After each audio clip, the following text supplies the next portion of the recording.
हरियाणा की हर अपडेट के लिए बेल आइकन दबाएं और सब्सक्राइब करें STV हरियाणा न्यूज। हमारे साथ कांग्रेस की विधायक किरण चौधरी जुड़ गई हैं। बहुत बहुत स्वागत आपका किरण जी हरियाणा न्यूज पर। 12 बजे बजट पेश होगा, क्या उम्मीद है आपको आज पेश होने वाले बजट से? क्या उम्मीद लगा सकते हैं नंदनी जी। सच्चाई आज ये है कि 2 लाख करोड़ रुपए के कर्ज के नीचे हम डूबे हुए हैं और 28 पॉइंट कुछ प्रतिशत जो है, जो सारा का सारा पैसा है वो खाली कर्जा जो है उसको देने में जाता है जी। इतने लंबे लंबे इन्होंने वायदे करे थे, एक भी वायदा इनका पूरा नहीं हुआ। खाली जो है भ्रमित करने की बातें करी जाती हैं। अभी मैं सुन रही थी कि ये कोई महानुभाव ये बात कह रहे थे, डीजल पेट्रोल की बातें और कांग्रेस के ऊपर डाल रहे थे। तो मैं बताना चाहती हूँ कि जब हम सत्ता में थे तब उस समय अंतर्राष्ट्रीय स्तर पर कच्चे तेल की जो कीमत थी वो बहुत ऊंची थी।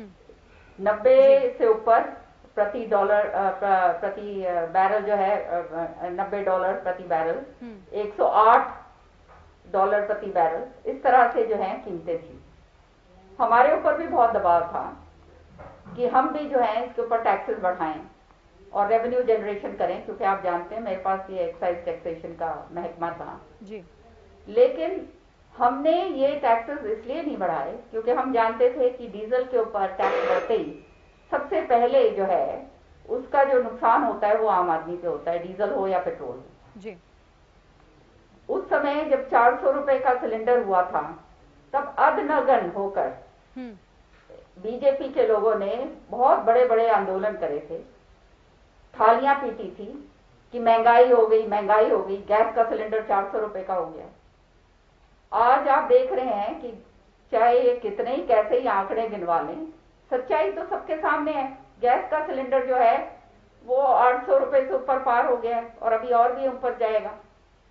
तो अच्छा होता कि आज के दिन जब पेट्रोल की कीमतें गिरी हुई हैं और ओपेक ने भी कह चुका है कि हिंदुस्तान ने गिरी हुई कीमतों के अंदर बहुत पेट्रोल जो कच्चा तेल है वो खरीदा हुआ है, तो वो उसका फायदा जो है, जो सरकार ने इतना कम उसके अंदर जो खरीदा है उसका फायदा जनता तक जाना चाहिए।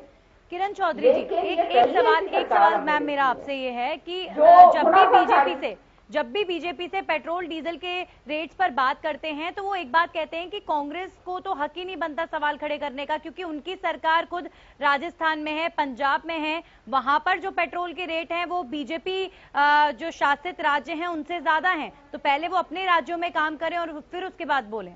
इस पर क्या प्रतिक्रिया? ये जो बात कहते हैं वो जो हम तो अपने प्रदेश की बात कह रहे हैं, मैं तो अपने प्रदेश की बात कर रही हूँ, हरियाणा की, कि जब 108 डॉलर प्रति बैरल था उस समय हमने टैक्स नहीं बढ़ाया, सबसे कम टैक्सेस हमारे थे, तो पेट्रोल और डीजल की कीमतें बढ़ी नहीं थी, गैस बढ़ी नहीं थी। अपने प्रदेश के अंदर हम अपनी बात करते हैं, ये दूसरे की तरफ क्यों भ्रमित करके ध्यान भटकाने की बात करते हैं? हमेशा इनकी नीति ये रहती है कि असलियत से जो है ध्यान भटकाइए।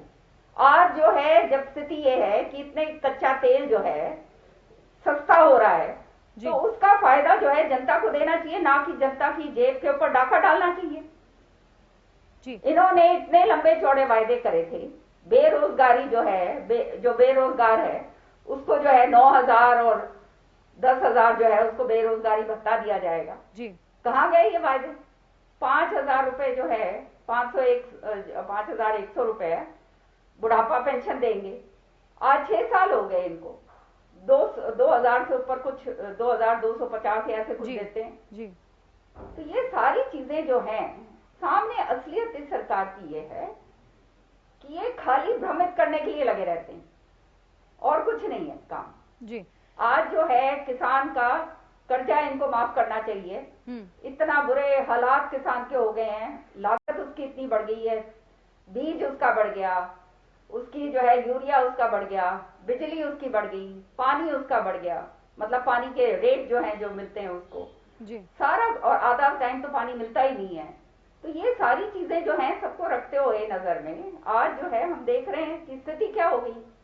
और आपको इस बात मैं कहना चाहती हूँ जी कि ये जो बात ये बार बार ये किसान की भी कह रहे हैं, किसान आंदोलन, किसान किसान किसान, ये आम आदमी को इफेक्ट करेगा।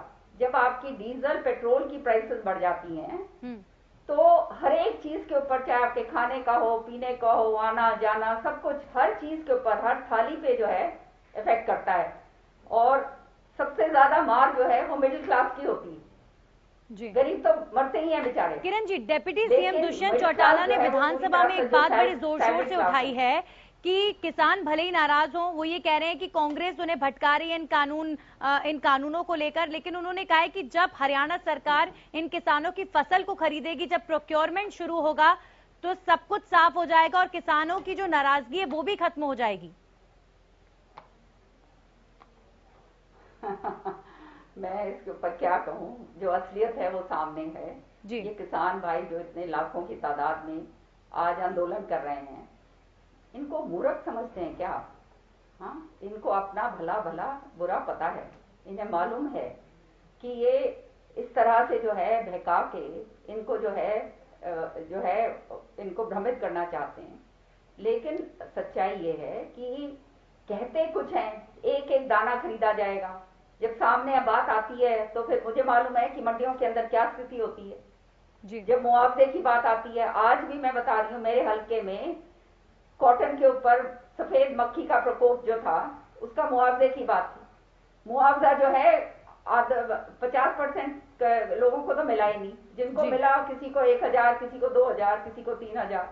तो ये आप बताइए, ये तो हालात है असलियत में इनके। अब जो है चाहे ये कुछ भी बोल लें कि हम ये करेंगे वो करेंगे, सच्चाई ये है कि आज एमएसपी भी जो है जितनी हमने बढ़ाई थी, ये चाहे एमएसपी भी उसके ऊपर थोड़ा बहुत इन्होंने जो बढ़ाया है जी। वो भी किसान की लागत को पूरा नहीं करता।